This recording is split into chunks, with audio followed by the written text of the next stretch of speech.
That was cool. We were kind of orange. Yeah.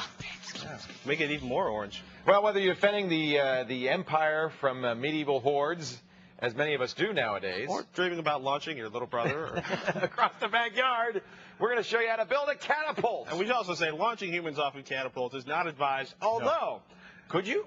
it's been done. In fact, there are pictures.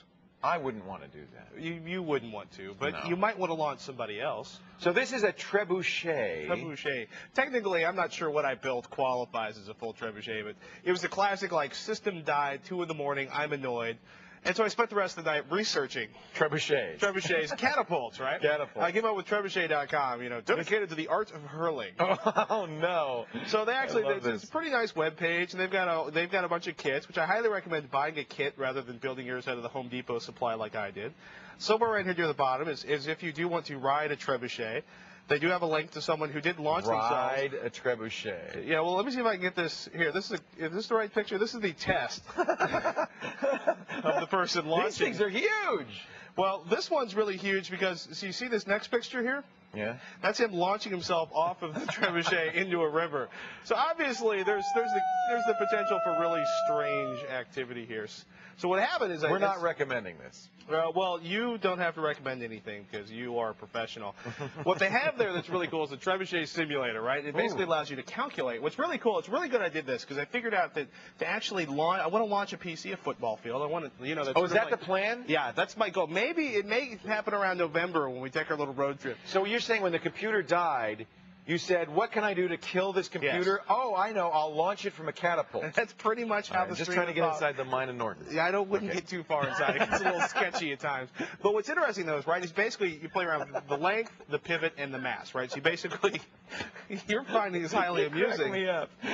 I have issues. I've known I've had issues. I work them out in nice ways. So we're going to... So what do you need to do? There's the pivot? Exactly. So basically, you have the big thing here is there's the mass of the counterweight and the mass of what you're going to launch, which is down here, and then you play around with the lengths of the arms. What's good, I actually did this because if I'd basically gone out and done what I wanted to do, with some 2x12s in the backyard, I probably, you know what? I think I actually have a. Let me see if I can find the picture. Straight up in the air. No, it would have been worse. Actually, check this out. It would have gone backwards and probably either nuked me or my next door neighbor's house. This is not the direction. See the little green line? We don't want to fire that way. That's a bad trebuchet launch. How did the medieval It has a range of this? -7. I think they were a lot smarter than I am. And a lot of trial and error with sheep. Okay. It's kind of the story of my life as well. So you can actually load up, once you load up your settings, you can experiment with them. And rather than building a trebuchet and trying to launch a sheep, which takes a lot of time, you can just do this. You hit the button. Look at that. And it launches it. That would be that would be about 100. And what's really kind of painful about this application is it does all its calculations in metrics. So fortunately, they have a unit conversion built in. So for those of us who can't think in metric, like myself, can actually convert everything. But that would be about a 135-meter launch. That would be well over the end of the football field. That's a long way. The problem is that it would only take the 1,000-kilogram, 2,200-pound counterweight. So when you want to launch big, heavy things, you need big, heavy counterweights. That makes sense. That makes sense. So one of the things that our friend who does the backyard ballistics, the potato guns, one of the things he said to me was, whatever you do, don't build it out of wood because you get up with a lot of forces and wood tends to break. Yeah. Preferably. That makes sense. So we're gonna work on the optimal design. Then we're gonna try to launch. You've kind of done a sample here. We did a sample because it's television, and if there's not a chance of injuring yourself, what's the fun? So this is made of aluminum? This is made of what you can find in a hardware store in your spare time. What is this? Those are 2.5-pound fishing weights. We have 20 pounds of lead weight. That's the densest thing I could find locally. So 20 pounds, and that's your counterweight. That's the counterweight. But obviously you can't launch a large thing here. You're going to launch a little cube. Yeah, right? we got the little cube there. Should I be your target? You want to go back there, guys? We had the great shot with you with the apple on your head. Well, I think that like William Tell, I should put an apple on my head. She could see if he could knock the apple off my head, right? Can we get a spotter for the apple? So we're going to see if he can knock the apple off my head. I gotta say, aiming this is a really inexact science. Right. And I'm gonna put. I think that's where a lot of the fun comes in. All right, ladies and gentlemen, Patrick Norton's trebuchet. I'm wounded. Very cool. Very cool. So the long-term goal, you get the help from a couple friends of mine that weld. It's got to be transportable on the pickup truck. Yeah. And I want to launch a PC at minimum of 100 yards. Portable on a pickup truck. Yeah. PC must go 1 football field. Let's do it again just to make sure. We'll do it one more time? See if you can get me in the mush. Get me right in the kisser here.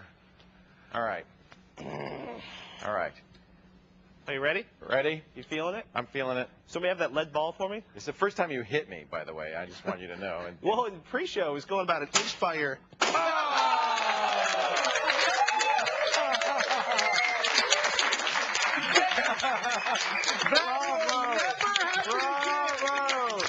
What is it Paul says? You can do anything as long as we get it on videotape. Trebuchet.com is the place where I got the application. Fun to play with, an insane amount of math, and it's, you know what, it's going to take me a month just to figure out all of the settings to get what I want to get out of this. What a great project, though. So I can't this'll be wait. good. The truck-born Trebuchet. And I'll tell you what. Something in the future, I think. You know, catapults, Trebuchet, these are not simple devices to build. There's a lot of crazy stuff. First of all, you know, just figuring out how to attach a PC to it to launch it is going to be a mess. Oh, that's a good point. Yeah. I'm very impressed. Well, you just got a big basket. Well, we'll figure it out. I'm very impressed. Well, you see, if you add a something, did I show you? You know, well, we got to scoot out. Download the trial version of the program, play around with it, because it's amazing what a simple change here or there will do to how far. By changing a meter here and a half meter there, we've actually taken stuff from 100 meters to 400 meters. That thing works great. I'm impressed as heck. Ladies and gentlemen, we got tips, we got links, and we got some interesting side articles on how to defend your castle should you move into one. Tim Moynihan wrote, you should check out. Go to thescreensavers.com, check it out.